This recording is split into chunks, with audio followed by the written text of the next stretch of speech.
मंदिर में देखता है ना, हर कोई बेलपत्र और धतूरा लेकर खड़ा रहता है। कहते हैं शिव को धतूरा प्रिय है, पर कभी सोचा क्यों?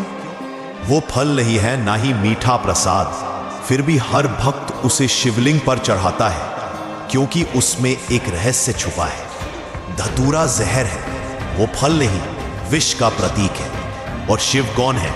नीलकंठ, जिन्होंने स्वयं संसार का विष पिया।